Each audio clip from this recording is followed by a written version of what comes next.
Hi dear friends, welcome to Chalkboard Stories. അപ്പോൾ നമ്മുടെ ഇന്നത്തെ ടോപ്പിക് എന്ന് പറയുന്നത് ഡിഗ്രി ലെവലിൽ എക്സാംസിന്റെ ക്വസ്റ്റ്യൻ പേപ്പർ ആണ് നമ്മൾ വർക്ക്ഔട്ട് ചെയ്തുകൊണ്ടിരുന്നത്. കമ്പ്യൂട്ടറിന്റെ സെക്ഷനിൽ നമുക്കറിയാം 5 മാർക്കാണ് കമ്പ്യൂട്ടറിൽ നിന്ന് നമുക്ക് ചോദിക്കുന്നത്. ഓക്കെ, അപ്പോൾ 5 മാർക്കിന് നമുക്ക് 2021 മുതൽ 25 വരെയുള്ള ക്വസ്റ്റ്യൻസ് നമുക്ക് വർക്ക്ഔട്ട് ചെയ്യാം. നമ്മൾ ഓൾറെഡി എന്തൊക്കെ ചെയ്തിട്ടുണ്ട്? ആർട്സ് ആൻഡ് കൾച്ചർ കംപ്ലീറ്റ് ആയിട്ടുണ്ട്. ആർട്സ് ആൻഡ് കൾച്ചറിന്റെ ഒറ്റ വീഡിയോ ഒക്കെ അത് ചെയ്തിട്ടുണ്ട്. അത് താല്പര്യമുള്ളവർ കയറി കണ്ടു നോക്കുക. ഹിസ്റ്ററി ചെയ്തിട്ടുണ്ട്. History means Kerala history completed ആണ്. അതേപോലെ തന്നെ ഇന്ത്യൻ ഹിസ്റ്ററിയുടെ 2 ക്ലാസ് ആക്കിയിട്ടുണ്ട്. ഇനി ഒരു ക്ലാസ്സും കൂടി അതിൽ പെൻഡിങ് ഉണ്ട്. അതുകൂടി കഴിഞ്ഞിട്ട് ഞാൻ ഒറ്റ വീഡിയോ ഒക്കെ അത് അപ്ലോഡ് ചെയ്യാം. ഓക്കെ, അതേപോലെ തന്നെ നമുക്ക് ഏറ്റവും കൂടുതൽ ഇമ്പോർട്ടന്റ് ആയിട്ടുള്ള 50 മാർക്കിന്റെ MEM എന്നുള്ളത് നമ്മുടെ ഡെയിലി ബൂസ്റ്റർ എന്നൊരു പ്ലേലിസ്റ്റ് അവൈലബിൾ ആയിരിക്കും. അല്ലെങ്കിൽ നിങ്ങൾക്ക് എന്താണ് ഡെയിലി ബൂസ്റ്റർ, ഓക്കെ, അത് ഞാനിവിടെ എന്ത് ചെയ്യാം, പിൻ ചെയ്തിരിക്കാം. അത് നിങ്ങൾക്ക് താല്പര്യമുള്ളവർ കയറി കണ്ടു നോക്കുക. കാര്യം അതിൽ ഏകദേശം ഒരു 74 ദിവസത്തോളം 74 ക്വസ്റ്റ്യൻ പേപ്പേഴ്സ് ആണ് നമ്മൾ വർക്ക്ഔട്ട് ചെയ്തിരിക്കുന്നത്. അത് ഏറ്റവും നിങ്ങൾക്ക് ഈ ഒരു ലാസ്റ്റ് നിമിഷത്തിൽ നിങ്ങൾക്ക് കുറച്ച് ക്വസ്റ്റ്യൻ പേപ്പർ വർക്ക്ഔട്ട് ചെയ്ത് കഴിഞ്ഞാൽ അത് അത്രയും എന്തായിരിക്കും, യൂസ്ഫുൾ ആയിരിക്കും. ഓക്കെ, അത് ഡിഗ്രി ലെവൽ മാത്രം മതിയെങ്കിൽ നിങ്ങൾക്ക് ഡിഗ്രി ലെവൽ PYQ എന്ന് പറയുന്ന ഒരു പ്ലേലിസ്റ്റ് അവൈലബിൾ ആണ്. അതിലായാലും നോക്കിയാൽ മതി. ഓക്കെ ആണല്ലോ. അപ്പൊ നമുക്ക് എന്ത് ചെയ്യാം, ക്വസ്റ്റ്യനിലേക്ക് പോകാം. ഫസ്റ്റ് ക്വസ്റ്റ്യൻ പറഞ്ഞിരിക്കുന്നത് എന്താന്ന് നോക്കിക്കേ. CPU-വിനോട് ഏറ്റവും അടുത്ത് സ്ഥിതി ചെയ്യുന്നതും ഏറ്റവും വേഗതയേറിയതുമായ മെമ്മറി ഏതെന്നാണ് ചോദിച്ചിരിക്കുന്നത്. ഏതാണ് CPU-വിനോട് ഏറ്റവും അടുത്ത് സ്ഥിതി ചെയ്യുന്നതാണ് ഏറ്റവും വേഗതയേറിയത് ചോദിച്ചു കഴിഞ്ഞാൽ അത് ക്യാഷ് മെമ്മറിയാണ്. എന്താണ് ആൻസർ വരേണ്ടത്? ഓപ്ഷൻ എ, ക്യാഷ് മെമ്മറിയാണ്. ഓക്കെ ആണല്ലോ. അപ്പൊ എങ്ങനെയാണ് നമ്മൾ പഠിക്കുക? മെയിൻ മെമ്മറിക്ക് ഇടയ്ക്കുള്ളതും ഭയങ്കര വേഗതയായിരിക്കും കേട്ടോ ക്യാഷ് മെമ്മറി എന്ന് പറയുന്നത്. അപ്പൊ ഇവിടെ നിങ്ങൾക്ക് മെമ്മറി എന്ന് പറയുന്നതിൽ നിങ്ങൾ മെയിൻ ആയിട്ട് നമുക്ക് പഠിക്കാനുണ്ട്. മെമ്മറി ഡിവൈസസിൽ നമ്മൾ പ്രൈമറിയും ഉണ്ട്, സെക്കൻഡറി മെമ്മറിയും ഉണ്ട്. ഈ പ്രൈമറി മെമ്മറിയിൽ വരുന്നതാണ് നമ്മുടെ റാം. ഓക്കെ, റാം, അതേപോലെ തന്നെ റോം. എന്താണ് റാമിന്റെ ഫുൾ ഫോം പഠിച്ചു വെക്കണം. റാം എന്ന് പറഞ്ഞാൽ എന്താണ്? Random access memory. എന്താണ്? റാൻഡം ആക്സസ് മെമ്മറിയാണ് റാം എന്ന് പറയുന്നത്. എന്താണ് റോം എന്ന് പറഞ്ഞാൽ? റീഡ് ഓൺലി മെമ്മറിയാണ് റോം എന്ന് പറയുന്നത്. ഓക്കെ, ഈ റാം എന്ന് പറയുന്നത് എന്താണ്? ഹൈ സ്പീഡ് മെമ്മറിയാണ്. അതായത് നമ്മൾ കമ്പ്യൂട്ടർ ഓഫ് ആക്കിയാൽ എന്ത് സംഭവിക്കും? റാൻഡം ആക്സസ് ആണ്. അതായത് കമ്പ്യൂട്ടർ ഓഫ് ചെയ്ത് കഴിഞ്ഞാൽ ഇതിലെ മെമ്മറി എന്ത് ചെയ്യും? നഷ്ടപ്പെട്ടു പോകും. അതുകൊണ്ട് തന്നെ ഈ റാമിനെ പറയുന്നത് വോളറ്റൈൽ മെമ്മറി എന്നാണ്. വോളറ്റൈൽ മീൻസ് എന്താണ്? താൽക്കാലികമാണ്, താത്കാലികം. അപ്പൊ താൽക്കാലിക മെമ്മറിയാണ് റാം എന്ന് പറയുന്നത്. ഓക്കെ ആണല്ലോ. ഇനി അതിന് റാം തന്നെ 2 ടൈപ്പ് ഉണ്ട്. എന്തൊക്കെയാണ്? SRAM ഉണ്ട്. ഓക്കെ, SRAM ഉണ്ട്, സ്റ്റാറ്റിക് റാമും ഉണ്ട്, അതേപോലെ തന്നെ DRAM, ഡൈനാമിക് റാമും ഉണ്ട്. ജസ്റ്റ് ഞാൻ ബേസിക് ആയിട്ട് പറഞ്ഞു തരുവാണ്, ജസ്റ്റ് ഒന്ന് ഓർത്തിരിക്കുക. അപ്പൊ എന്തൊക്കെയാ നമ്മൾ പറഞ്ഞത്? മെമ്മറി ഡിവൈസ് 2 ടൈപ്പ് ഉണ്ട്. അതിൽ പ്രൈമറിയും ഉണ്ട്, സെക്കൻഡറിയും ഉണ്ട്. പ്രൈമറി എന്ന് പറയുന്നത് എന്താണ്? അതിൽ തന്നെ 2 എണ്ണം ഉണ്ട്. റാമും ഉണ്ട്, റോമും ഉണ്ട്. റാം എന്ന് പറയുമ്പോൾ എന്താണ്? Random access memory. റോം എന്ന് പറഞ്ഞാൽ എന്താണ്? Read only memory. റാം എന്ന് പറയുമ്പോൾ എന്താണ്? ഹൈ സ്പീഡ് മെമ്മറിയാണ്. കമ്പ്യൂട്ടർ ഓഫ് ആക്കിയാലും എന്ത് സംഭവിക്കില്ല? ഇതിലെ ഡാറ്റ നഷ്ടമാകും. കമ്പ്യൂട്ടർ ഓഫ് ആക്കിയാൽ ഡാറ്റ നഷ്ടമാകും. ഓക്കെ, അതുകൊണ്ട് തന്നെ ഇത് എന്താണ്? ഒരു താൽക്കാലിക മെമ്മറിയാണ്. എന്താണ്? വോളറ്റൈൽ ആണ്. ഇതിങ്ങനെ സ്റ്റേറ്റ്മെന്റ് ആയിട്ട് ചോദിക്കുന്നുണ്ട് താഴെ തന്നിരിക്കുന്നവയിൽ റാമുമായി ബന്ധപ്പെട്ട് ശരിയായവ. ഇത് നമ്മളെ കമ്പ്യൂട്ടറിന്റെ അത്യാവശ്യം എല്ലാ ക്വസ്റ്റ്യൻ പേപ്പറും, അതായത് എല്ലാ പരീക്ഷകളുടെയും ക്വസ്റ്റ്യൻ പേപ്പേഴ്സ് ആയിട്ട് നമ്മളൊരു വീഡിയോ ചെയ്തിട്ടുണ്ട്. ഞാനത് നമ്മുടെ കമന്റിൽ അല്ലെങ്കിൽ നമ്മുടെ ടെലഗ്രാം ചാനലിലോ ഞാൻ ആ വീഡിയോ ഇട്ടിരിക്കാം. കാര്യം നിങ്ങൾക്ക് അത് വളരെയധികം യൂസ്ഫുൾ ആയിരിക്കും. ഒരു 5 മാർക്കിന് അത്യാവശ്യം ആ വീഡിയോ സെറ്റ് ആയിരിക്കും നിങ്ങൾക്ക്. ഓക്കെ, ഇനി റോം എന്താന്ന് നോക്കാം നമുക്ക്. കമ്പ്യൂട്ടർ ഓഫ് ചെയ്താൽ ഇതിലെ ഡാറ്റ എന്താവില്ല? നഷ്ടമാവില്ല. അതുകൊണ്ട് തന്നെ ഇതിന് ഇത് പെർമനന്റ് സ്റ്റോറേജ് അല്ലെ, പെർമനന്റ് ആണ്. ഡാറ്റ നഷ്ടമാവില്ല. അതുകൊണ്ട് തന്നെ ഇതിനെ പറയുന്നത് നോൺ വോളറ്റൈൽ മെമ്മറി എന്നാണ്. എന്താണ്? നോൺ വോളറ്റൈൽ ആണ്. ഓക്കെ ആണല്ലോ. അപ്പൊ ഇനി സെക്കൻഡറി മെമ്മറി എന്ന് പറയുന്നത് നമുക്ക് ശരിക്കും പ്രൈമറി മെമ്മറിയിലാണ് ഈ വരുന്നത്. സെക്കൻഡറി മെമ്മറിയിൽ നമുക്ക് കുറെ സാധനങ്ങളുണ്ട്. ഡിസ്ക്, CD, ഫ്ലോപ്പി ഡിസ്ക് വരുന്നുണ്ട്, CD വരുന്നുണ്ട്. ഇതൊക്കെ എന്താണ്? സെക്കൻഡറി മെമ്മറിയാണ്. DVD ഒക്കെ വരുന്നത്. നെക്സ്റ്റ് നോക്കാം. താഴെ കൊടുത്തിരിക്കുന്നവയിൽ ഏതാണ് ഒരു ഓപ്പൺ? അപ്പൊ ഇവിടെ ചോദിച്ചിരിക്കുന്നത് ഏറ്റവും വേഗതയേറിയ മെമ്മറിയാണ്. ഏറ്റവും വേഗതയേറിയ മെമ്മറി എന്ന് പറയുമ്പോൾ ഏതാണ്? ക്യാഷ് മെമ്മറിയാണ്. പിന്നെ അറിയേണ്ട ഒരു കാര്യം വേണ്ട, കമ്പ്യൂട്ടറിന്റെ മെമ്മറി അളക്കുന്ന യൂണിറ്റ് ഏതാണെന്ന് ചോദിക്കാറുണ്ട്. അത് ഏതാണ്? അത് ബൈറ്റ് ആണ്. ബൈറ്റ്. എങ്കിൽ ഏറ്റവും ചെറിയ യൂണിറ്റ് ചോദിച്ചാൽ അത് ബൈറ്റ് അല്ല, അത് ബിറ്റ് ആണ്. ഓക്കെ, ഏറ്റവും എന്താണ് കമ്പ്യൂട്ടറിന്റെ മെമ്മറി അളക്കുന്നത് ചോദിച്ചു കഴിഞ്ഞാൽ ബൈറ്റും, ഏറ്റവും ചെറിയ യൂണിറ്റ് ചോദിച്ചാൽ എന്താണ്? ബിറ്റ് ആണ്. ഈ 4 ബിറ്റ് എന്ന് പറഞ്ഞാൽ എന്താണ്? 4 ബിറ്റ് എന്ന് പറഞ്ഞാൽ 1 nibble ആണ്. ഇനി 8 ബിറ്റ് ആണെങ്കിൽ എന്ത് വരും? അതിനെയാണ് നമ്മൾ 1 ബൈറ്റ് എന്ന് പറയുന്നത്. പിന്നെ നമുക്കറിയാം എല്ലാം 1024 വെച്ചുള്ള കളിയാണ് അല്ലെ. 1024 എന്താണ്? ബൈറ്റ് എന്ന് പറഞ്ഞാൽ എന്താണ്? 1 KB, kilobyte. Kilobyte, megabyte, gigabyte, terabyte, petabyte, exabyte, zettabyte, yottabyte, അങ്ങനെ കുറേ വരുന്നുണ്ട്. ഓക്കെ ആണല്ലോ. നമുക്ക് ക്വസ്റ്റ്യൻ വരുവാണെങ്കിൽ നമുക്ക് അത് വെച്ച് പറഞ്ഞു തരും. ഞാൻ ആ ക്ലാസ്സിൽ അത് കറക്റ്റ് ആയിട്ട് എക്സ്പ്ലെയിൻ ചെയ്തിട്ടുണ്ട്.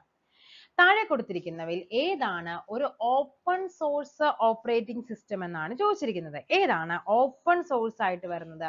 അതിവിടെ ലിനക്സ് ആണ്. അപ്പൊ നിങ്ങൾക്ക് അറിയണ്ടേ എന്താണ് ഓപ്പൺ സോഴ്സ് എന്ന് പറഞ്ഞാൽ? അതായത് ഒരു സോഫ്റ്റ്വെയറിന്റെ നമുക്ക് സോഴ്സ് കോഡ് എന്ത് ചെയ്യാൻ പറ്റും?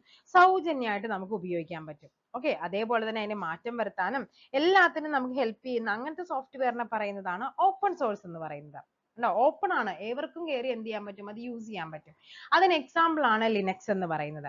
ഇനി എന്താണ്? ഒരു സോഫ്റ്റ്വെയർ നമ്മൾ ഉപയോഗിക്കണമെങ്കിൽ അതിന്റെ ഓതറൈസ്ഡ് ഉള്ള ആരാണോ അവരുടെ നമുക്ക് എന്ത് ചെയ്യണം? അവരുടെ നമുക്കത് വാങ്ങിക്കേണ്ടി വരും. അങ്ങനെയുള്ള സോഫ്റ്റ്വെയറുകളെ പേരാണ് പ്രൊപ്രൈറ്ററി സോഫ്റ്റ്വെയർ എന്ന് പറയുന്നത്. അതായത് നമുക്ക് പറയത്തില്ല ചില നമുക്ക് എന്താണ് അത് മേടിക്കാനേ പറ്റില്ല. ചിലവർ അതിന്റെ ക്രാക്ക്ഡ് വേർഷൻ കിട്ടുമെന്നൊക്കെ പറയും. നമുക്ക് എന്താണ് ഡയറക്റ്റ് നമുക്ക് യൂസ് ചെയ്യാൻ പറ്റില്ല. നമ്മൾ അത് വാങ്ങിക്കണം, കാശ് കൊടുത്ത് തന്നെ വാങ്ങിക്കണം. അതിനെയാണ് എന്ത് പറയുന്നത്? Proprietary software. അതിനുള്ള ഉദാഹരണമാണ് ഈ പറയുന്ന iOS എന്ന് പറയുന്നത് പ്രൊപ്രൈറ്ററി ആണ്. MS-DOS എന്ന് പറയുന്നത്, വിൻഡോസ് എന്ന് പറയുന്നത്, ഇതെല്ലാം നമ്മൾ കാശ് കൊടുത്ത് മേടിക്കേണ്ടതാണ്. ഓക്കെ, അപ്പൊ എന്താണ് നമ്മളിപ്പോ പറഞ്ഞത്? സോഫ്റ്റ്വെയർസ് ഓപ്പൺ സോഴ്സിന് എക്സാമ്പിൾ ലിനക്സ് ആണെന്ന് പറഞ്ഞു. ഇനിയുള്ള മറ്റൊന്നുണ്ട്, ഫ്രീവെയർ എന്നുണ്ട്. ഫ്രീവെയർ എന്ന് പറഞ്ഞാൽ എന്താണ്? ഈ സോഫ്റ്റ്വെയർ ഉപയോഗിക്കാൻ നമുക്ക് സൗജന്യമാണ്, കുഴപ്പമൊന്നുമില്ല. പക്ഷെ അതിന്റെ സോഴ്സ് കോഡ് എന്താണ്? ലഭ്യമായിരിക്കില്ല. അങ്ങനെയുള്ള സോഫ്റ്റ്വെയറുകളെ പറയുന്ന പേരാണ് ഫ്രീവെയർ എന്ന് പറയുന്നത്. നമ്മൾ ഈ സിനിമയൊക്കെ കാണാൻ ഉപയോഗിക്കുന്ന VLC എന്ന് പറയുന്ന ഒരു ഫ്രീവെയർ ആണ്. അതേപോലെ തന്നെ നമ്മുടെ അഡോബ് റീഡർ ഉണ്ട് അല്ലെ. അഡോബ് റീഡർ നമ്മൾ PDF ഒക്കെ വായിക്കാൻ വേണ്ടി ഉപയോഗിക്കത്തില്ലേ? Adobe reader. പിന്നെ നമ്മൾ വീഡിയോ കോളിംഗ് ഒക്കെ പണ്ട് ഏറ്റവും കൂടുതൽ ഉപയോഗിച്ചത് സ്കൈപ്പ് കോളിംഗ് എന്നൊക്കെ പറയില്ലേ? ഇതൊക്കെ എന്താണ്? ഒരു ഫ്രീവെയറിന് ഉദാഹരണങ്ങളാണ്. ഓക്കെ, ഇനി നെക്സ്റ്റ് നോക്കാം. ഉയർന്ന ബാൻഡ്വിഡ്ത്ത് ആവശ്യമായ ദീർഘദൂര വാർത്താവിനിമയത്തിനും നെറ്റ്വർക്കിംഗ് ആവശ്യങ്ങൾക്കും ഏറ്റവും അനുയോജ്യമായ ട്രാൻസ്മിഷൻ മീഡിയം ഏതായിരിക്കും? ഒപ്റ്റിക്കൽ ഫൈബേഴ്സ് ആണ് അല്ലെ. നമുക്ക് എല്ലാവർക്കും അറിയാവുന്ന ഒരു കാര്യമാണ്. ഒപ്റ്റിക്കൽ ഫൈബർ കേബിളുകൾ കൊണ്ടാണ് നമ്മൾ എന്ത് ചെയ്യുന്നത്? ദീർഘദൂര ഈ പറയുന്ന വാർത്താവിനിമയമൊക്കെ എന്ത് ചെയ്യുന്നത്? നടത്തുന്നത്. നെക്സ്റ്റ് നോക്കാം.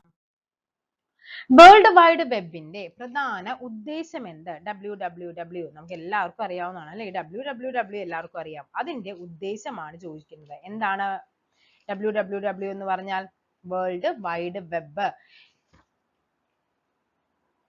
ഹൈപ്പർ ടെക്സ്റ്റ് അടിസ്ഥാനമാക്കിയുള്ള ഡോക്യുമെന്റുകൾ കൈകാര്യം ചെയ്യാനാണ് WWW ഉപയോഗിക്കുന്നത്.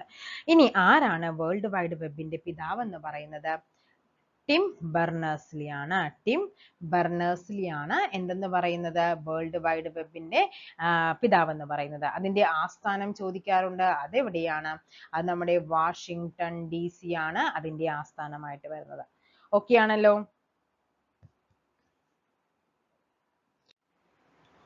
ഓക്കെ, അപ്പൊ അതേപോലെ തന്നെ നമുക്ക് പറയാം ഈ ഒരു വെബ് പേജിന്റെ അതായത് കളക്ഷൻ ഓഫ് വെബ് പേജ് എന്ന് പറയുമ്പോൾ എന്തായിരിക്കും? അതായത് നമ്മുടെ ഈ WWWന്റെ പേജസിനെ പറയുന്ന പേരാണ് എന്താ? ഇതിന്റെ പേജസ്. ഇതിനെയാണ് നമ്മൾ എന്ത് പറയുന്നത്? വെബ് പേജ് എന്ന് പറയുന്നത്. എന്താണ്? വെബ് പേജസ് എന്ന് പറയുന്നത്. ഇനി ഇതിന്റെ കളക്ഷനെ പറയുന്ന പേരാണ് എന്ത്? വെബ്സൈറ്റ് എന്ന് പറയുന്നത്. ഓക്കെ, ഇനി ഈ വെബ് പേജിലെ ലാംഗ്വേജ് ചോദിക്കാറുണ്ട്. എന്താണ് വെബ് പേജിലെ ലാംഗ്വേജ് എന്ന് പറയുന്നത്? നമ്മുടെ HTML ആണ്. ഓക്കെ, HTML ആണ് അവിടുത്തെ ലാംഗ്വേജ് എന്ന് പറയുന്നത്. അപ്പൊ അതേപോലെ തന്നെ നമ്മളിപ്പോ പറഞ്ഞു WWWന്റെ ഫാദർ എന്ന് പറയുന്നത് ടിം ബെർണേഴ്സ്ലി ആണെങ്കിൽ ഫാദർ ഓഫ് HTML ചോദിച്ചാൽ അതും ആരാണ്? അതും ടിം ബെർണേഴ്സ്ലി തന്നെയാണ്. ഓക്കെ, അതേപോലെ തന്നെ നമുക്കുണ്ട് ഒരു പേജിൽ നിന്ന് മറ്റൊരു പേജിലേക്ക് പോകാനായിട്ട് ടെക്സ്റ്റോ ഇമേജോ ഒക്കെ യൂസ് ചെയ്യുന്നുണ്ട്. അതിന് പറയുന്ന പേരാണ് ഹൈപ്പർ ലിങ്ക് എന്ന് പറയുന്നത് അല്ലെ. ഇപ്പൊ നമ്മൾ എല്ലാവരും ഇപ്പൊ പല PSC ഗ്രൂപ്പുകളിലും ഒക്കെ ഉണ്ടാകും. ചില ഗ്രൂപ്പുകളിലെ നോട്ട്സ് ഒക്കെ കിട്ടിക്കഴിഞ്ഞു കഴിഞ്ഞാൽ നമുക്ക് അതിന്റെ താഴത്ത് ചിലപ്പോൾ ഒരു ടെലഗ്രാമിന്റെ ഒരു ലിങ്ക് ആയിരിക്കും. ഒരു ചെറിയൊരു ലിങ്ക് അല്ല, ഒരു ഫോട്ടോ ആയിരിക്കും കാണുന്നത്. നമ്മൾ അതിൽ ക്ലിക്ക് ചെയ്ത് കഴിഞ്ഞാൽ ഡയറക്റ്റ് എന്ത് ചെയ്യും? അവരുടെ ടെലഗ്രാം പേജിലോട്ട് പോകും, അല്ലെങ്കിൽ ഡയറക്റ്റ് അവരുടെ യൂട്യൂബ് പേജിലോട്ട് പോകും. അതിനെയൊക്കെയാണ് നമ്മൾ എന്ത് പറയുന്നത്? ഹൈപ്പർ ലിങ്ക് എന്ന് പറയുന്നത്. ഓക്കെ, അതേപോലെ തന്നെ ഓഗസ്റ്റ് 1ന്റെ പ്രത്യേകത എന്താണ്? ഓഗസ്റ്റ് 1 എന്ന് പറയുന്നത് WWW ഡേ ആണ്. ഇതിനെയാണ് നമ്മൾ ഓഗസ്റ്റ് 1 ആയിട്ടാണ് കണക്കാക്കുന്നത്. ഓക്കെ, നെക്സ്റ്റ് നോക്കാം. അശ്ലീല ഉള്ളടക്കം ഇലക്ട്രോണിക് രൂപത്തിൽ പ്രസിദ്ധീകരിക്കുകയോ സംപ്രേഷണം ചെയ്യുകയോ ചെയ്യുന്നതിന് ശിക്ഷ IT ആക്ടിലെ ഏത് വകുപ്പ് പ്രകാരമാണെന്നാണ് ചോദിക്കുന്നത്. ഏത് വകുപ്പ് പ്രകാരമാണ് ശിക്ഷ വരുന്നത്? അത് 67 ആണ്. വകുപ്പ് 67 ആണ്. ഓക്കെ. അപ്പൊ എന്താണ് വകുപ്പ് 65 എന്ന് പറയുന്നത്? ഈ 65 എന്ന് പറയുന്നത് ടാമ്പറിംഗ് എന്ന് പറയും. എന്താണ് ടാമ്പറിംഗ് എന്ന് പറഞ്ഞാൽ? അതായത് നമ്മുടെ സോഴ്സ് ഡോക്യുമെന്റ് നശിപ്പിക്കുന്നതിനെ അതുമായിട്ട് ബന്ധപ്പെടുന്നതിനൊക്കെയാണ് എന്ത് പറയുന്നത്? ടാമ്പറിംഗ് എന്ന് പറയുന്നത്. ഓക്കെ. ഇനി 66 എന്ന് പറഞ്ഞാൽ എന്താണ്? അത് ഹാക്കിംഗ് ആണ്. ഹാക്കിങ്ങുമായിട്ട് ബന്ധപ്പെട്ടതാണ് 66 എന്ന് പറയുന്നത്. ഇനി 66A ഉണ്ട്. അതിനെയാണ് നമ്മൾ ഒഫൻസീവ് മെസ്സേജ്. അത് നമ്മൾ ഇപ്പൊ എന്ത് ചെയ്യുന്നുണ്ട്? ഇപ്പൊ അതില്ല. അതിലെ കരിനിയമം, അതായത് IT വകുപ്പിലെ കരിനിയമം എന്നൊക്കെ അറിയപ്പെടുന്നത് എന്താണ്? ഈ പറയുന്ന 66A ആയിരുന്നു. അതായത് നമുക്ക് എന്താണ് ഒഫൻസീവ് മെസ്സേജ് വരുന്നത്? അത് നമ്മുടെ കമ്മ്യൂണിക്കേഷൻ ഡിവൈസുകളിലൂടെയൊക്കെ നമുക്ക് എന്താണ് ഒഫൻസീവ് മെസ്സേജസ് വരുന്നതിനെ പറ്റി ബന്ധപ്പെട്ടതാണ് ഈ 66A എന്ന് പറയുന്നത്. ഓക്കെ. അത് നമ്മുടെ റൈറ്റ് ടു ഇൻഫർമേഷൻ, നമ്മുടെ മൗലിക അവകാശങ്ങൾ ഉണ്ടല്ലോ, അത് അതിലെ 19(1)A എതിരാണ് എന്ന് പറഞ്ഞിട്ടാണ് എന്ത് ചെയ്യുന്നത്? ഈ പറയുന്ന ഈ ഒരു 66A എന്ന് പറയുന്നത് 2015 മാർച്ച് 24 സുപ്രീം കോടതി ഇത് എന്ത് ചെയ്യുന്നുണ്ട്? ഈ ഒരു നിയമം റദ്ദാക്കുന്നുണ്ട്. ഓക്കെ. ഇനി ഏതാണ് പറയുന്നത്? 70B എന്ന് പറയുന്ന സെർട്ടിൻ, അതായത് ഇതുമായിട്ട് ബന്ധപ്പെട്ടുള്ളതാണ് ട്ടോ. SCRT എന്ന് പറയും. അതായത് ഓക്കെ, സെർട്ട് ഇൻ എന്ന് പറയും. ഇൻ എന്ന് പറഞ്ഞാൽ എന്താണ്? അത് ഏതാണ് വരുന്നത്? Indians computer emergency response team, അതിനെയാണ് നമ്മൾ അതുമായിട്ട് ബന്ധപ്പെട്ടതാണ് 70B എന്ന് പറയുന്നത് കേട്ടോ. ഇനി എന്താണ്? 67B ഉണ്ട്. ഇപ്പൊ 67 അല്ലേ നമ്മൾ പറഞ്ഞത്? 67 എന്ന് പറയുന്നത് എന്താണ്? പോണോഗ്രഫി ആണ്. 67B എന്ന് പറയുന്നത് ഏത് വരും? 67 തന്നെ 67B എന്ന് പറയുന്നത് കുട്ടികളുമായിട്ട് ബന്ധപ്പെട്ടതാണ്. ചൈൽഡ് പോണോഗ്രഫി ആണ്. ചൈൽഡ് പോണോഗ്രഫി ആണ്. ഓക്കെ. ഇതെന്ന് പറയുന്നത് ഡയറക്റ്റ് പോണോഗ്രഫി ആണ്. അതായത് അശ്ലീല ഉള്ളടക്കമുള്ള സാധനങ്ങൾ വരുന്നത്. മറ്റേത് കുട്ടികളുമായിട്ട് ബന്ധപ്പെട്ടതാണ്. ഓക്കെ. അപ്പൊ ഇങ്ങനത്തെ കുറച്ച് ആക്ടുകളൊക്കെ നമുക്ക് പഠിക്കാനുണ്ട്. അതെല്ലാം നന്നായിട്ട് എന്ത് ചെയ്യുക? നോക്കിയിരിക്കുക. ഓക്കെ. നെക്സ്റ്റ് നോക്കാം. താഴെ പറയുന്നവയിൽ സ്പ്രെഡ്ഷീറ്റ് അല്ലാത്തതാണ് നമുക്ക് വേണ്ടത്. ക്വസ്റ്റ്യൻ ശരിക്കും ശ്രദ്ധിക്കണം. സ്പ്രെഡ്ഷീറ്റ് അല്ലാത്തത്. അപ്പൊ എന്താണ് സ്പ്രെഡ്ഷീറ്റ് എന്നുള്ള രീതി തന്നെ നമ്മൾ എന്ത് ചെയ്യണം? പഠിക്കണം. സ്പ്രെഡ്ഷീറ്റ് എന്ന് പറഞ്ഞാൽ എന്താണ്? നിങ്ങൾക്ക് എല്ലാവർക്കും നമ്മൾ അത്യാവശ്യം ഒരു ബേസ് കമ്പ്യൂട്ടർ അല്ലെ, 10ാം ക്ലാസ് എവിടെയെങ്കിലും നമ്മൾ കമ്പ്യൂട്ടർ യൂസ് ചെയ്യുന്നവർക്ക് നമ്മൾ പണ്ട് എന്ത് ചെയ്യും? സ്പ്രെഡ്ഷീറ്റ് ഉപയോഗിച്ചിട്ടുണ്ടാകും. അല്ല, ഇങ്ങനെ കുറെ ബോക്സും വരികളും നിരകളൊക്കെ ആയിട്ട് ഇങ്ങനെ ഉണ്ടാകും. ഈ പറയുന്ന ലിബ്ര ഓഫീസ് കാൽക്ക് എന്ന് പറയുന്നത് സ്പ്രെഡ്ഷീറ്റിന് ഉദാഹരണമാണ്. മൈക്രോസോഫ്റ്റ് എക്സൽ എന്ന് പറയുന്നത്, ഗൂഗിൾ ഷീറ്റ് എന്ന് പറയുന്നത്, ആപ്പിൾ നമ്പേഴ്സ് എന്ന് പറയുന്നത്, ഇതെല്ലാം സ്പ്രെഡ്ഷീറ്റിന് ഉദാഹരണങ്ങളാണ്. നമ്മളോട് ചോദിച്ചിരിക്കുന്നത് എന്താണ്? അല്ലാത്തവയെന്നാ ചോദിച്ചിരിക്കുന്നത്. സോ ഏതാരെ മുകളിൽ പറഞ്ഞവ ഒന്നും എന്തല്ല? സ്പ്രെഡ്ഷീറ്റിന് ഉദാഹരണമല്ലാത്തവയല്ല, എല്ലാം അതിന് ഉദാഹരണമാണ്. അവിടെ നിങ്ങൾ തിരിഞ്ഞു പോകരുത്. വായിക്കുമ്പോൾ നമുക്ക് തിരിഞ്ഞു പോകരുത്. ഓക്കെ. നെക്സ്റ്റ് നോക്കാം. ഹാർഡ് ഡിസ്ക് എന്ന secondary storage device, hard disk ആണ് ചോദിച്ചിരിക്കുന്നത് അല്ലെ. എന്താണ്? Magnetic storage device, optical storage device, flash memory device, മുകളിൽ പറഞ്ഞവ ഒന്നുമല്ല. ഇവിടെ ഏതാണ് ഹാർഡ് ഡിസ്ക് എന്ന സെക്കൻഡറി സ്റ്റോറേജ് ഡിവൈസ് ആയിട്ട് വരുന്നത്?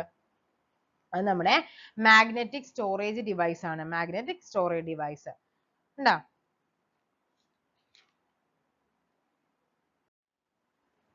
നെക്സ്റ്റ് ക്വസ്റ്റ്യനിലേക്ക് പോകാം. താഴെ പറയുന്നവയിൽ ഏത് പ്ലാറ്റ്ഫോം ആണ് വീഡിയോ കോൺഫറൻസിന് ഉപയോഗിക്കുന്നത്? ഏതാണ്?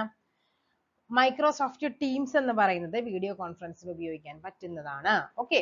പിന്നെ എന്താണ് പറയുന്നത്? ഇവിടെ നിങ്ങൾക്ക് എല്ലാവർക്കും അറിയാവുന്ന ഒരു സാധനമായിരിക്കും ഏത്? ഈ ഗൂഗിൾ മീറ്റും സൂമും നമ്മൾ എല്ലാവരും കേട്ടിട്ടുണ്ടാകും അല്ലെ. ഇപ്പൊ പല ഓൺലൈൻ ക്ലാസ്സുകളൊക്കെ നടക്കുന്ന ഗൂഗിൾ മീറ്റ് വഴിയുണ്ട്, സൂം വഴിയുണ്ടൊക്കെയാണ്. അപ്പൊ നമുക്ക് എന്താണ് ഈ ടീംസ് ചിലപ്പോൾ നിങ്ങൾക്ക് ഡൗട്ട് ഉണ്ടാകും. അപ്പൊ നിങ്ങൾ എന്ത് ചെയ്യുക? ഈ 2, 3 ഉള്ളതിനെ മാത്രം അങ്ങ് നിർത്താം. ബാക്കിയുള്ളത് നമുക്ക് കട്ട് ചെയ്ത് കളയാലോ. ഇതല്ല എന്ന് മനസ്സിലായി. ഒന്നുകിൽ 1, 2, 3 അല്ലെങ്കിൽ 2, 3, 4. അപ്പൊ എന്ത് ചെയ്യുക? ജസ്റ്റ് ഒന്നുകിൽ ഇതിനെ എന്ത് ചെയ്യുക? 50-50 ചാൻസ് ആയിട്ട് ഏതെങ്കിലും ഒന്നങ്ങ് മാർക്ക് ചെയ്യുക. ഓക്കെ. അപ്പൊ ഏതൊക്കെയാണ്? മൈക്രോസോഫ്റ്റ് ടീംസ് ഉണ്ട്, പഠിച്ചു വെച്ചോ ടീംസും കൂടി കേട്ടോ. ഗൂഗിൾ ക്ലൗഡ് അല്ല. അപ്പൊ എന്തൊക്കെയാണ്? മൈക്രോസോഫ്റ്റ് ടീംസ് ഉണ്ട്, ഗൂഗിൾ മീറ്റ് ഉണ്ട്, അതേപോലെ തന്നെ സൂം ഉണ്ട്. ഇതെല്ലാം എന്താണ്? വീഡിയോ കോൺഫറൻസിങ്ങിന് വേണ്ടിയിട്ട് നമ്മൾ ഉപയോഗിക്കുന്നതാണ്. ഓക്കെ. നെക്സ്റ്റ് നോക്കാം. ഓൺലൈൻ ഹരാസ്മെന്റ് ഏത് വിഭാഗത്തിൽ പെടുന്നു? ഓൺലൈൻ ഹരാസ്മെന്റ് എന്ന് പറയുന്നത് ഒരു സൈബർ ബുള്ളിയിങ് ആണ്. ഓക്കെ. അതായത് നമ്മുടെ കുറെ സൈബർ ക്രൈംസ് ഉണ്ട് നമുക്ക് പഠിക്കാനായിട്ട്. ഫിഷിങ്, സ്പാമിങ്, അതേപോലെ തന്നെ എന്താണ് ഹാക്കിങ്, സൈബർ ബുള്ളിയിങ് എല്ലാം വരുന്നുണ്ട്. ഈ സൈബർ ഫിഷിംഗ് എന്ന് പറഞ്ഞാൽ എന്താണ്? അതായത് നമ്മൾ എന്താണ് ഒന്ന് അത് തന്നെ രണ്ട് ടൈപ്പ് ഉണ്ട്. ഒന്ന് ത്രൂ കോൾ ഉണ്ട്. എന്താണ്? Through call. നമ്മൾ എന്ത് ചെയ്യുന്നുണ്ട്? അതിനെയാണ് നമ്മൾ ഫിഷ് കോളിംഗ് ആണെങ്കിൽ അതിനെ വിഷിംഗ് എന്ന് പറയും. ഓക്കെ. അതേപോലെ തന്നെ ത്രൂ SMS ഉണ്ട്. ത്രൂ SMS വഴി അയക്കുന്നത്. അതിനെ നമ്മൾ സ്മിഷിംഗ് എന്ന് പറയും. ഓക്കെ. അത് രണ്ടും ഒന്ന് അറിഞ്ഞിരിക്കുക. അതായത് നമ്മൾ എന്താണ് എന്തെങ്കിലും ഭയങ്കര നമ്മുടേതായ ഡീറ്റെയിൽസ് എന്ത് ചെയ്യുന്നുണ്ട്, നമ്മളെ കബളിപ്പിച്ച് എന്തെങ്കിലും ബാങ്ക് ഡീറ്റെയിൽസോ കാര്യങ്ങളൊക്കെ എന്ത് ചെയ്യുന്നുണ്ട്, നമ്മളെ വിളിച്ചിട്ടോ അല്ലെ, നമ്മൾ പറയത്തില്ലേ OTP ഒക്കെ ചോദിക്കത്തില്ലേ, സെയിം അതിനെയാണ് നമ്മൾ ഫിഷിംഗ് എന്ന് പറയുന്നത്. പിന്നെ സ്പാമിംഗ് എന്ന് പറയുമ്പോൾ ഇപ്പൊ എന്താണ് വരേണ്ടത്? സ്പാം മെസ്സേജസ് ഒക്കെ വരത്തില്ലേ നമുക്ക് ഫോണിലൊക്കെ, സ്പാമിംഗ് മെസ്സേജസ് കാര്യങ്ങളൊക്കെ വരുന്നുണ്ട്. ഇനി സൈബർ ബുള്ളിയിങ് വരുന്നുണ്ട്. അടുത്ത ഏതാണ്? ഹാക്കിംഗ് വരുന്നുണ്ട്. ഈ സൈബർ ബുള്ളിയിങ്ങിന്റെ മറ്റൊരു പേരാണ് സൈബർ സ്റ്റോക്കിംഗ് എന്ന് പറയുന്നത്. ഓക്കെ. എന്ന് പറഞ്ഞാൽ എന്താണ്? ഒരു പേഴ്സണെ ഹരാസ് ചെയ്യുക, അതായത് മോശമായ സന്ദേശങ്ങളോ അല്ലെങ്കിൽ അങ്ങനത്തേക്ക് അയച്ചിട്ട് ഒരാളെ ഹരാസ് ചെയ്യുന്നതിനെയാണ് നമ്മൾ സൈബർ ബുള്ളിയിങ് എന്ന് പറയുന്നത്. അല്ലെ? ചിലർ പറയത്തില്ലേ സൈബർ ബുള്ളിയിങ് നേരിട്ടു, അതായത് ചില ഇൻഫ്ലുവൻസേഴ്സ് ഒക്കെ വീഡിയോ കിട്ടി കഴിയുമ്പോഴേക്കും ആൾക്കാരൊക്കെ എന്തെങ്കിലുമൊക്കെ പറയുമ്പോൾ എന്ത് പറയും? സൈബർ ബുള്ളിയിങ് ആണ് അല്ലെ? ഒത്തിരി പേര് ചേർന്ന് അതിനെ എന്ത് ചെയ്യുന്നുണ്ട്? നെഗറ്റീവായിട്ട് അതിനെ പറയുന്നതിനെയൊക്കെയാണ് സൈബർ ബുള്ളിയിങ് എന്ന് പറയുന്നത്. ഓക്കെ.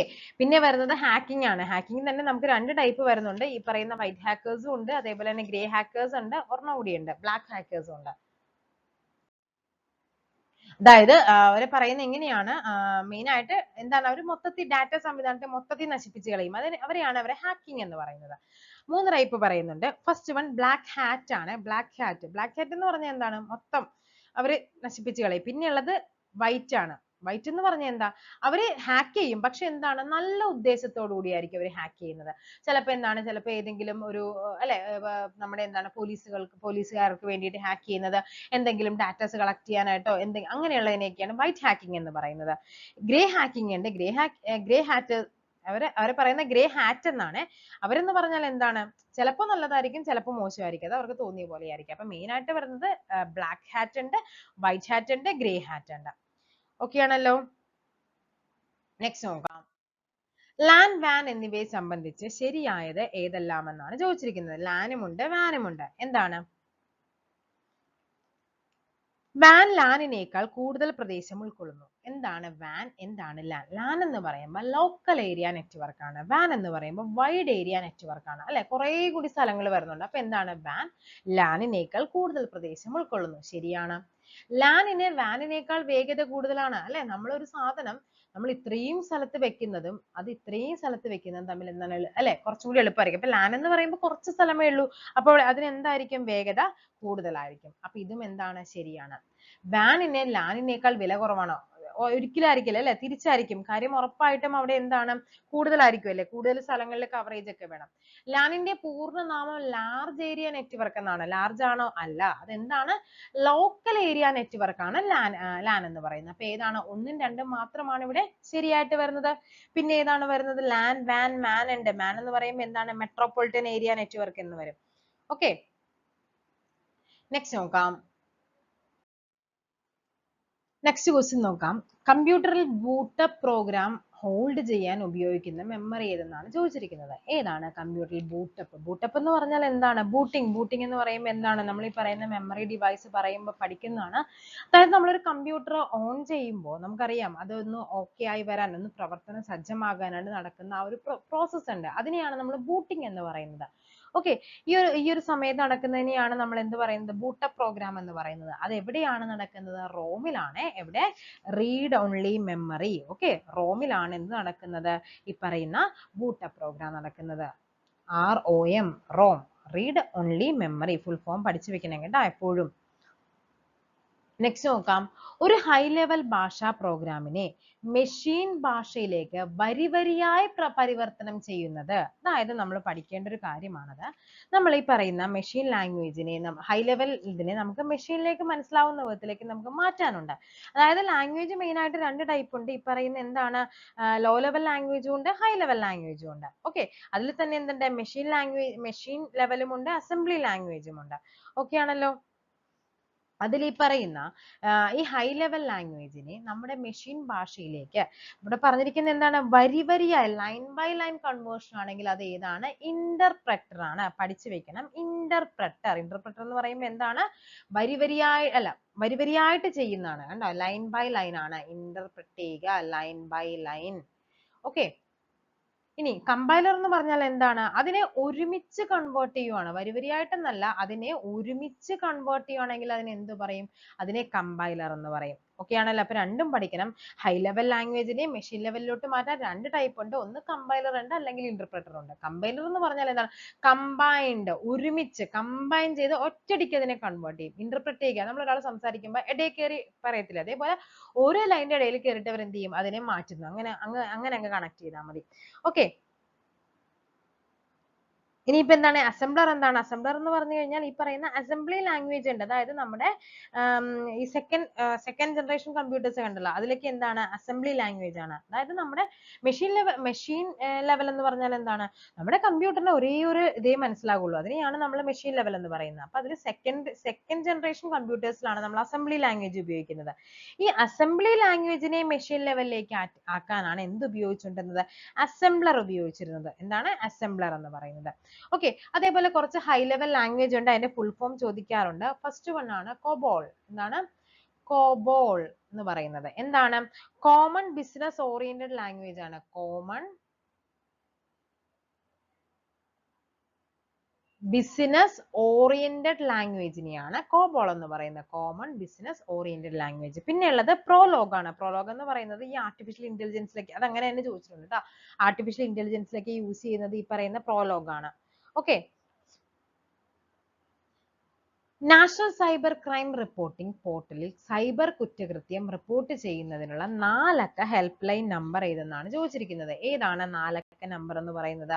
അത് 1930 ആണെന്ന് ഓർത്തിരിക്കുക. 1930 നമ്മൾ വിളിച്ച് കാര്യങ്ങളൊക്കെ പറയേണ്ടത്. നെക്സ്റ്റ് നോക്കാം. നെക്സ്റ്റ് ക്വസ്റ്റ്യൻ നോക്കാം. ICANN എന്താണ് സൂചിപ്പിക്കുന്നതെന്നാണ് ചോദിക്കുന്നത്. നോക്കാം നമുക്ക്. എന്താണ് ICANN എന്ന് പറയുന്നത്? Internet corporation four assigned names and numbers ആണ്. എന്താണ്? Internet corporation four assigned names, നമ്മുടെ പേരുകൾ അല്ലെ, ഡൊമൈൻ നെയിം ഒക്കെ കൊടുക്കില്ലേ, .com അങ്ങനത്തെ ആ നെയിംസ് ആൻഡ് നമ്പേഴ്സ്, ഇതിനെയാണ് നമ്മൾ ICAN അങ്ങനെ തന്നെ പഠിച്ചു പോകണം. ICAN എന്താണ്? Internet corporation four assigned names and numbers. ജനപ്രിയ ഓൺലൈൻ ചാറ്റ് പ്ലാറ്റ്ഫോമുകളിൽ ഒന്നായ ഒമേഗിളിന്റെ പ്രവർത്തനം 2023 നവംബർ 8 അടച്ചുപൂട്ടി. ഒമേഗിളിന്റെ സ്ഥാപകൻ ആരാണ്? പഠിച്ചു വെച്ചു, ലീഫ് കെ ബ്രൂക്സ് ആണ്. ആരാണ്? ലീഫ് കെ ബ്രൂക്സ് ആണ് ഒമേഗിളിന്റെ സ്ഥാപകൻ എന്നറിയപ്പെടുന്നത്. ചാൾസ് ബാബേജ് ആരാണ്? കമ്പ്യൂട്ടറിന്റെ പിതാവാണ്. അലൻ ട്യൂറിംഗ് ആരാണ്? കമ്പ്യൂട്ടർ സയൻസിന്റെ പിതാവ് ചോദിച്ചാൽ അലൻ ട്യൂറിംഗ് ആണ്. ജോൺ വോൺ ന്യൂമാൻ ആരാണ്? മോഡേൺ കമ്പ്യൂട്ടർ ആർക്കിടെക്ചറിന്റെ പിതാവാണ്. ലാറി ആൻഡ് സെർജി ആരാണ്? ഗൂഗിളിന്റെ സ്ഥാപകരാണ് ലാറി പേജും സെർജി ബ്രിനും. ടിം ബെർണേഴ്സ്-ലീ വേൾഡ് വൈഡ് വെബിന്റെ പിതാവാണ്. വിൻസർഫ് ഇന്റർനെറ്റിന്റെ പിതാവ്. റേ ടോംലിൻസൺ എന്താണ്? ഇമെയിലിന്റെ പിതാവ്. Vijay P Bhatkar Indian super കമ്പ്യൂട്ടറിന്റെ പിതാവാണ്. ആര്? വിജയ് പി ബഡ്കർ എന്ന് പറയുന്നത്. ഓക്കെ ആണല്ലോ. നെക്സ്റ്റ് നോക്കാം. താഴെ പറയുന്നവയിൽ ഏതാണ് ഇൻപുട്ട് ഉപകരണം? ഇൻപുട്ടും ഔട്ട്പുട്ടും, ഇൻപുട്ട് ഡിവൈസസും ഔട്ട്പുട്ട് ഡിവൈസസ് എന്ന് പറയുന്നത് നമുക്ക് ഡീറ്റെയിൽ ആയിട്ട് തന്നെ പഠിക്കാനുള്ള ഒരു സെക്ഷൻ ആണ് ഇൻപുട്ട് ആൻഡ് ഔട്ട്പുട്ട് ഡിവൈസസ് എന്ന് പറയുന്നത്. ഓക്കെ. അപ്പൊ നമുക്ക് നോക്കാം. ഏതാണ്? സ്പീക്കർ. സ്പീക്കറിൽ നമുക്ക് എന്താണ് ചെയ്യുന്നത്? സ്പീക്കർ നമുക്ക് സൗണ്ട് പുറത്തേക്കാണല്ലേ തരുന്നത്. അപ്പൊ സ്പീക്കർ എന്ന് പറയുന്നത് എന്താണ്? ഒരു ഇൻപുട്ട് ഡിവൈസ് ആണ്. താഴെ പറയുന്ന സ്പീക്കർ എന്ന് പറയുമ്പോൾ നമുക്ക് ശബ്ദം പുറത്തേക്കല്ലേ തരുന്നത്, സ്പീക്കർ. അപ്പോൾ അവിടെ എന്താണ്? സ്പീക്കർ എന്ന് പറയുന്നത് ഔട്ട്പുട്ട് ഡിവൈസ് ആണ്. മോണിറ്റർ എന്ന് പറഞ്ഞാൽ എന്താണ്? അതും എന്താണ്? മോണിറ്റർ നമുക്ക് കമ്പ്യൂട്ടറിനുള്ളിലെ കാര്യങ്ങളെ നമുക്ക് കാണിച്ചു തരുവാണ് അല്ലെ. അപ്പൊ അതെന്താണ്? അവിടെയും അത് ഔട്ട്പുട്ട് ആണ്. പ്രിന്ററും എന്താണ്? ഔട്ട്പുട്ട് ഡിവൈസ് ആണ്. നമ്മൾ കമ്പ്യൂട്ടറിനുള്ളിലെ സാധനങ്ങൾ നമുക്ക് പ്രിന്റ് ചെയ്ത് പുറത്തേക്ക് തരുവാണ്. അപ്പൊ അതും എന്താണ്? ഔട്ട്പുട്ട് ഡിവൈസ് ആണ്. അപ്പൊ അടുത്ത ഏതാണ് വരേണ്ടത്? സ്കാനർ എന്ന് പറയുമ്പോൾ എന്താണ്? നമ്മൾ സ്കാൻ ചെയ്ത് കമ്പ്യൂട്ടറിലേക്ക് കൊടുക്കുവാണ് അല്ലെ. അപ്പൊ അത് ഏതാണ്? സ്കാനർ ആണ് ഇവിടെ ഇൻപുട്ട് ഡിവൈസ് ആയിട്ട് വരേണ്ടത്. അപ്പൊ ഏതാണ് input device? Scanner. Option D ആണ് നമ്മുടെ ആൻസർ ആയിട്ട് വരേണ്ടത്. അപ്പൊ ഇത് മൂന്നും എന്താണ്? ഔട്ട്പുട്ട് ഡിവൈസ് ആണ്. അതും കൂടി നിങ്ങൾ എന്ത് ചെയ്യുക? പഠിച്ചു വെക്കുക. അപ്പൊ കുറച്ച് ഇൻപുട്ടും ഔട്ട്പുട്ടും ഡിവൈസസിന് നമുക്ക് നോക്കിയാലോ. മൗസ് എന്താണ്? Mouse input. മൗസ് എന്ന് പറയുന്നത് ഇൻപുട്ട് ഡിവൈസ് ആണ് അല്ലെ, നമ്മൾ അകത്തേക്ക് കൊടുക്കുന്നതാണ്. കീബോർഡ്, അതേപോലെ തന്നെ ലൈറ്റ് പെൻ എന്നൊക്കെ പറയുന്ന ഇൻപുട്ട് ആണ്. സ്കാനർ ഉണ്ട് അല്ലെ, സ്കാനർ ഇൻപുട്ട് ആണ്. ജോയ്സ്റ്റിക് ഉണ്ട്. ഇതെല്ലാം എന്താണ്? ഇൻപുട്ട് ഡിവൈസ് ആണ്. ഔട്ട്പുട്ട് ആണെങ്കിൽ നമുക്ക് പറയാം മോണിറ്റർ പറയാം, സ്പീക്കർ പറയാം, പ്രിന്റർ പറയാം, പ്ലോട്ടർ പറയാം. ഇതെല്ലാം എന്താണ്? ഔട്ട്പുട്ട് ഡിവൈസ് ആണ്.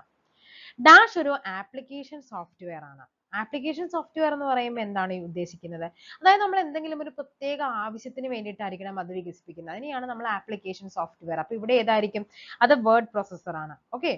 ഇനി അപ്പൊ എന്താണ് വിൻഡോസ്, ലിനക്സ്, യുണിക്സ് എന്നൊക്കെ പറഞ്ഞാൽ ഇതൊക്കെ ഒരു ഓപ്പറേറ്റിംഗ് സിസ്റ്റം ആണ്. ഓക്കെ, OS ആണ്, ഓപ്പറേറ്റിംഗ് സിസ്റ്റം ആണ്. മറ്റേന്ന് പറയുന്നത് ഒരു ആപ്ലിക്കേഷൻ അല്ലേ, നമുക്ക് മെയിൻ ആയിട്ട് ടൈപ്പിങ്ങിനൊക്കെ ഉപയോഗിക്കുന്നതാണ് നമ്മുടെ വേർഡ് പ്രോസസർ എന്ന് പറയുന്നത്. അപ്പൊ അവിടെ ഏതാണ് വരേണ്ടത്?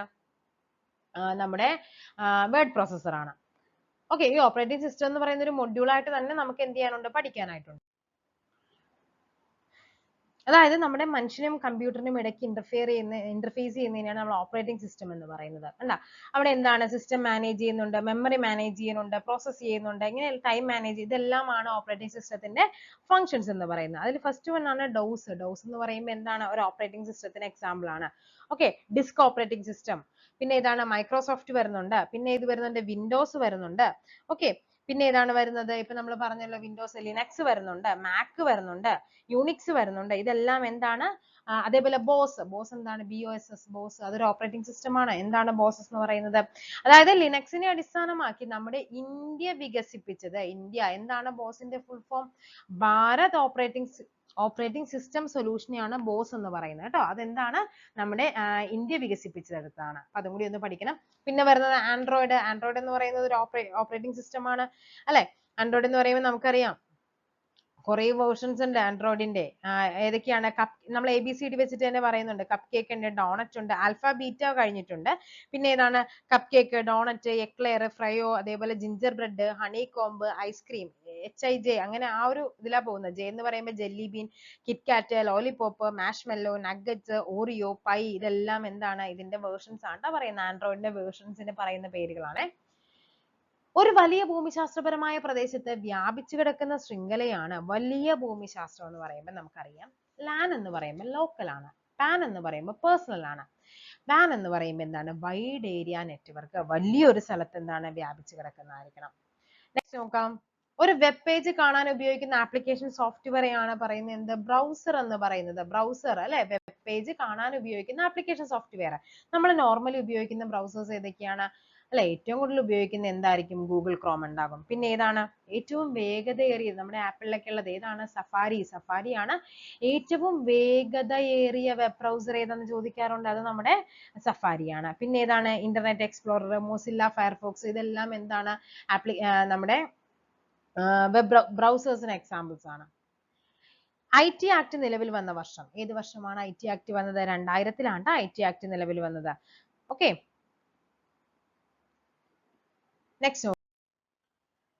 നെക്സ്റ്റ് നോക്കാം. ഈ ക്വസ്റ്റ്യൻ ഇമ്പോർട്ടന്റ് ആണ് കേട്ടോ. ഈ ഒരു 4 നിങ്ങൾ ഇത് തന്നെ പഠിച്ചു വെച്ചോ. കാര്യം എങ്ങനെ വേണമെങ്കിലും ചോദിക്കാൻ പറ്റും. ഇത് നിങ്ങൾ ആൻസർ ആദ്യം അറിഞ്ഞു വെച്ചോ. ഇത് ഓപ്ഷൻ D ആണ് ആൻസർ. അതായത് എന്താണ് ഹബ് എന്ന് നിങ്ങൾ പഠിച്ചു വെക്കൂ. അതായത് നിരവധി കമ്പ്യൂട്ടറുകൾ ഒരുമിപ്പിച്ച് ബന്ധിപ്പിക്കുന്ന സ്ഥലത്തെയാണ് നമ്മൾ ഹബ് എന്ന് പറയുന്നത്. എന്താ? അതായത് നമുക്കറിയാം, നമ്മൾ ബസ് ഹബ്, വൈറ്റ്ല ഹബ് എന്നൊക്കെ പറഞ്ഞ് കേട്ടിട്ടില്ലേ? എന്താണ് ഹബ് എന്ന് കൊണ്ട് ഉദ്ദേശിക്കുന്നത്? നമ്മൾ ഒത്തിരി കമ്പ്യൂട്ടേഴ്സിനെ കണക്ട് ചെയ്യുന്ന ഒരു സ്ഥലമാണ് എന്ത് പറയുന്നത്? ഹബ് എന്ന് പറയുന്നത്. കണ്ടോ, ഒത്തിരി ബസ്സുകൾ വന്ന് ലാൻഡ് ചെയ്യുന്ന സ്ഥലമാണല്ലോ ഹബ്ബ്.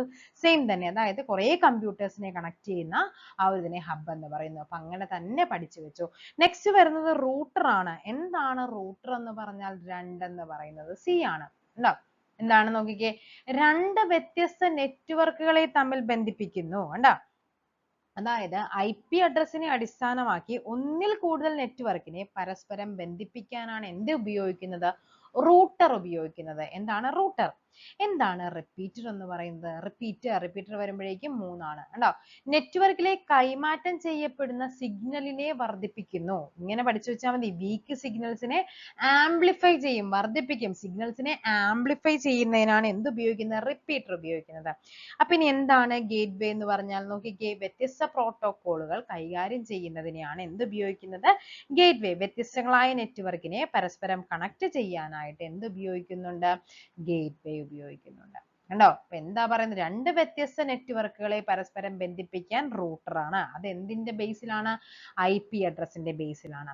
ഇനി ഗേറ്റ്വേ എന്ന് പറയുമ്പോൾ എന്താണ്? വ്യത്യസ്തങ്ങളായ നെറ്റ്വർക്കുകളെ എന്താണ്? പരസ്പരം കണക്ട് ചെയ്യാനാണ് എന്ത്? കണ്ട, വ്യത്യസ്ത പ്രോട്ടോക്കോളുകളാണ്. വ്യത്യസ്ത പ്രോട്ടോക്കോളുകൾ കൈകാര്യം ചെയ്യുന്നതിനാണ് എന്ത് ഉപയോഗിക്കുന്നത്? ഗേറ്റ്വേ ഉപയോഗിക്കുന്നത്. ഇനി ബസ് ഉണ്ട്. ബസ് എന്ന് പറഞ്ഞാൽ എന്താണ്? ഡാറ്റയെ മറ്റൊരു ഭാഗത്തേക്ക് ട്രാൻസ്ഫർ ചെയ്യുന്ന വയറുകളെയാണ് നമ്മൾ ബസ് എന്ന് പറയുന്നത്. അതേപോലെ സ്വിച്ച് ഉണ്ട് ബ്രിഡ്ജ് ഉണ്ട്. സ്വിച്ച് എന്ന് പറയുമ്പോൾ എന്താണ് വരേണ്ടത് അല്ലെ? ബ്രിഡ്ജ് എന്താണ്? സ്വിച്ച് എന്ന് പറയുന്നത് അതായത് ഒരു മെയിൻ നെറ്റ്വർക്കിനെ സബ് നെറ്റ്വർക്ക് ആക്കി മാറ്റും അല്ലെ? നമുക്കറിയാം നമ്മുടെ വീട്ടിൽ ഒരു മെയിൻ സ്വിച്ച് ഉണ്ടാകും അല്ലെ? നമുക്ക് ലൈറ്റ് ഫാൻ ഇടണമെങ്കിൽ എന്താണ് ഈ ഒരു മെയിൻസിനെ സബ് ആക്കി വെക്കുന്നുണ്ട്. ഇത് ഓൺ ചെയ്താലും ഈ ഫാൻ കറങ്ങില്ല. നമുക്ക് എന്താണ് ഇത് ഓൺ ചെയ്തിട്ട് ഈ സബ് നെറ്റ്വർക്ക് ഈ ഒരു സ്വിച്ച് നമ്മൾ ഓൺ ചെയ്താൽ എന്താണ് അപ്പൊ ആ ഒരു മെയിൻ നെറ്റ്വർക്കിനെ സബ് നെറ്റ്വർക്ക് ആക്കാനായിട്ട് സ്വിച്ച് വരുന്നുണ്ട്. പിന്നെ ബസ് നമ്മൾ പറഞ്ഞു. പിന്നെ ഏതാണ് ബ്രിഡ്ജ്? ബ്രിഡ്ജ് എന്ന് പറഞ്ഞാൽ എന്താണ് LAN സെഗ്മെന്റിനെയോ രണ്ട് LAN സെഗ്മെന്റിനെയോ നമുക്കറിയാം LAN ലോക്കൽ ഏരിയ നെറ്റ്വർക്ക് രണ്ട് LAN സെഗ്മെന്റിലേക്ക് കണക്ട് ചെയ്യാനുള്ള ഡിവൈസിനെയാണ് നമ്മൾ ബ്രിഡ്ജ് എന്ന് പറയുന്നത്. ഒരു പാലം അല്ലെ? രണ്ട് സ്ഥലത്തെ കണക്ട് ചെയ്യുന്നു അത്രയും ഉദ്ദേശിച്ചാൽ മതി. ഓക്കെ, പിന്നെ ഉള്ളത് മോഡം ആണ്. എന്താണ് മോഡം എന്ന് പറയുന്നത്? മോഡുലേറ്റർ ഡിമോഡുലേറ്റർ അതാണ്. അതായത് അനലോഗിനെ ഡിജിറ്റൽ ആക്കാനും ഡിജിറ്റലിനെ അനലോഗ് ആക്കാനും ഒക്കെയാണ് മോഡം യൂസ് ചെയ്യുന്നത്. ഇപ്പൊ ഇത് എന്ത് ചെയ്യുക നന്നായിട്ടൊന്ന് പഠിച്ചു വെക്കണം കേട്ടോ, എപ്പോഴും ചോദിക്കുന്നതാണ്. നെക്സ്റ്റ് നോക്കാം. കമ്പ്യൂട്ടറിന്റെ സെൻട്രൽ പ്രോസസ്സിംഗ് യൂണിറ്റ് വേഗത്തിലുള്ള പ്രോസസ്സിംഗിനായി പതിവായി ഉപയോഗിക്കുന്ന നിർദ്ദേശങ്ങളും ഡാറ്റയും താൽക്കാലികമായി സംഭരിക്കുന്ന സപ്ലിമെന്റൽ മെമ്മറി സിസ്റ്റത്തെയാണ് ക്യാഷ് മെമ്മറി എന്ന് പറയുന്നത് കേട്ടോ. ക്യാഷ് മെമ്മറി നമ്മൾ നേരത്തെ പറഞ്ഞാണ്, ക്യാഷ് മെമ്മറി വളരെ വേഗത്തിലുള്ളതായിരിക്കും. ആക്രമണകാരികൾ ഒരു വെബ്സൈറ്റിൽ ഒരു ക്ലോൺ ഉണ്ടാക്കുകയും ഇരയ്ക്ക് ക്ഷുദ്രകരമായ ലിങ്ക് അയക്കുകയും ഇരകളിൽ നിന്ന് കാർഡ് നമ്പറുകൾ, ഉപയോക്തൃനാമങ്ങൾ, പാസ്വേഡുകൾ മുതലായവ പോലുള്ള സെൻസിറ്റീവ് ഡേറ്റ എക്സ്ട്രാക്ട് ചെയ്യാൻ ശ്രമിക്കുകയും ചെയ്യുന്ന വിപുലമായ ഫിഷിംഗ് സാങ്കേതികതയാണ് നമ്മൾ എന്ത് പറയുന്നത്?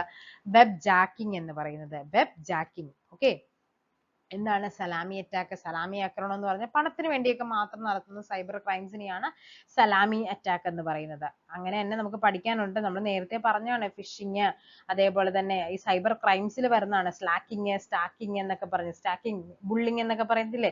സലാമി അറ്റാക്ക് എന്ന് പറഞ്ഞാൽ മെയിൻ ആയിട്ട് ബാങ്ക് എംപ്ലോയീസ് ഒക്കെയാണ്. അതായത് ചെറിയ ചെറിയ തുകകളൊക്കെ ചെയ്യത്തില്ലേ? അതായത് മെയിൻ ആയിട്ട് നമ്മൾ അങ്ങനെ കൂടി കണക്ട് ചെയ്ത് വെച്ചാൽ മതി. ചെറിയ ചെറിയ തുകകൾ ഇപ്പൊ ഒരു അക്കൗണ്ടിൽ നിന്ന് 1 രൂപ വെച്ച് അങ്ങ് പോകുമ്പോൾ നമ്മൾ എന്ത് ചെയ്യും? ശ്രദ്ധിക്കില്ല. പക്ഷെ അത് പലതവണയാവുമ്പോൾ പല ആൾക്കാരുടെ അക്കൗണ്ടിൽ നിന്നാകുമ്പോൾ എന്താണ് അതൊരു വലിയൊരു എമൗണ്ട് ആയിട്ടൊക്കെ മാറും. അത് സലാമി അറ്റാക്ക് എന്ന് പറഞ്ഞാൽ മെയിൻ ആയിട്ട് പണത്തെ ബേസ് ചെയ്തിട്ടുള്ളതാണ്. സ്ക്വാട്ടിംഗ് ഉണ്ട്, അതേപോലെ തന്നെ സോഫ്റ്റ്വെയർ പൈറസി ഉണ്ട്, ഇമെയിൽ ബോംബിംഗ് ഉണ്ട്, സ്പൂഫിങ്, സ്പാമിങ്, അങ്ങനെ കുറേ സൈബർ ക്രൈംസ് ഉണ്ട് കേട്ടോ നമുക്ക് പഠിക്കാനായിട്ട്. സ്വതന്ത്രമായി ആക്സസ് ചെയ്യാനും പരിഷ്കരിക്കാനുമുള്ള ഒരു സോഫ്റ്റ്വെയറിനെ പറയുന്ന പേരാണ് എന്താ? Open source software. നമ്മൾ നേരത്തെ പറഞ്ഞല്ലേ ഓപ്പൺ സോഴ്സ് സോഫ്റ്റ്വെയർ ഉണ്ട്. മറ്റേതെന്താണ്? പ്രൊപ്രൈറ്ററി, ഉടമസ്ഥാവകാശമുള്ള സോഫ്റ്റ്വെയർ. അതൊക്കെ നമ്മൾ പറഞ്ഞതാണ്. അപ്പൊ എന്താണ് ഓപ്പൺ സോഴ്സ് സോഫ്റ്റ്വെയർ എന്ന് പറഞ്ഞാൽ? എന്താണ്? സ്വതന്ത്രമായി ആക്സസ് ചെയ്യാനും പറ്റും. നമുക്ക് അതിന് എന്ത് വേണമെങ്കിലും മോഡിഫിക്കേഷൻ ഒക്കെ നമുക്ക് വരുത്താനായിട്ട് പറ്റും. ലാറി പേജും സെർജി ബ്രിന്നും ചേർന്ന് സ്ഥാപിച്ച ഏറ്റവും ജനപ്രിയമായ സെർച്ച് എഞ്ചിൻ നമ്മളിപ്പോ പറഞ്ഞു. ഏതാണ്? കുറച്ചു മുമ്പ് നമ്മൾ പഠിച്ചതല്ലേ? ഏതാണത്? ഗൂഗിൾ ആണ്. ലാറി പേജും അതേപോലെ തന്നെ സെർജി ബ്രിന്നും. മൈക്രോസോഫ്റ്റിന്റെ സെർച്ച് എഞ്ചിൻ എന്താണ്? ഇത് മൈക്രോസോഫ്റ്റിന്റെ സെർച്ച് എഞ്ചിൻ ആണ്, മൈക്രോസോഫ്റ്റ്. ഓക്കെ, ഇതെന്താണ്? ബിങ് എന്ന് പറയുന്നത്. സഫാരി എന്ന് പറയുമ്പോൾ എന്താണ്? സഫാരി ആരുടേതാണ്? ആപ്പിളിന്റെ സെർച്ച് എഞ്ചിൻ ആണ് സഫാരി എന്ന് പറയുന്നത്. ഓക്കെ, ഇനിയിപ്പോ നമുക്ക് കുറെ ആൾക്കാരുടെ നമ്മൾ പേര് പഠിക്കാനുണ്ട്. ആപ്പിളിന്റെ സ്ഥാപകൻ ആരാണ്? അത് സ്റ്റീവ് ജോബ്സ് ആണ്. സ്റ്റീവ് ജോബ്സ് ആണ് ആപ്പിളിന്റെ സ്ഥാപകൻ എന്ന് പറയുന്നത്. ആരാണ് യൂട്യൂബിന്റെ സ്ഥാപകൻ ചോദിച്ചാൽ സ്റ്റീവ് ചെൻ, അതേപോലെ ഹർലി കരീം, അങ്ങനെ കുറച്ച് പേരുണ്ട്. ജവേദ് കരീം, അങ്ങനെ കുറച്ച് 3-4 പേരുണ്ട്. ഗൂഗിൾ ആണെങ്കിൽ നമ്മൾ പറഞ്ഞു ലാറി പേജും സെർജി ബ്രിന്നും ആണ്. അതേപോലെ ഇൻസ്റ്റഗ്രാം ആണെങ്കിൽ ആരായിരുന്നു? ഇൻസ്റ്റഗ്രാമിന്റെ സ്ഥാപകൻ എന്ന് പറയുന്നത് കെവിൻ സിസ്ട്രോമും മൈക്ക് ക്രിഗറുമാണ്. പേരൊക്കെ ഭയങ്കര വൃത്തികെട്ട പേരുകളൊക്കെയാണ്. ജസ്റ്റ് ഒന്ന് വായിച്ചു വെച്ചേക്കണം കേട്ടോ പേരുകളൊക്കെ. കാര്യം 1-2 ക്വസ്റ്റ്യൻ പേപ്പറുകളിൽ ഈ പേരുകൾ എന്ത് ചെയ്യുന്നുണ്ട്? കണക്ട് ചെയ്ത് ചോദിച്ചിട്ടുണ്ട്. ഓക്കെ, പകുതി ക്വസ്റ്റ്യൻ പേപ്പേഴ്സോളം ആയിട്ടുണ്ട്. ഇനി ബാക്കി പകുതി നമുക്ക് അടുത്ത ക്ലാസ്സിൽ കാണാം. അപ്പൊ എന്ത് ചെയ്യാം? Thank you. ചാനൽ ഇത് ആദ്യമായിട്ട് കാണുന്നവർ എന്ത് ചെയ്യുക? ഞാൻ നേരത്തെ പറഞ്ഞു കുറച്ചധികം ക്ലാസ്സുകൾ നമ്മൾ വർക്കൗട്ട് ചെയ്തിട്ടുണ്ട്. അപ്പൊ അതെല്ലാം കണ്ട് നോട്ടൊക്കെ എഴുതി വെച്ച് പഠിക്കുക. നമ്മുടെ മെയ് 2-നാണ് ഡിഗ്രിയുടെ ഫസ്റ്റ് ഫേസ് എക്സാം വരുന്നത്. അപ്പൊ എല്ലാവർക്കും ഒരിക്കൽ കൂടി ഓൾ ദ ബെസ്റ്റ്.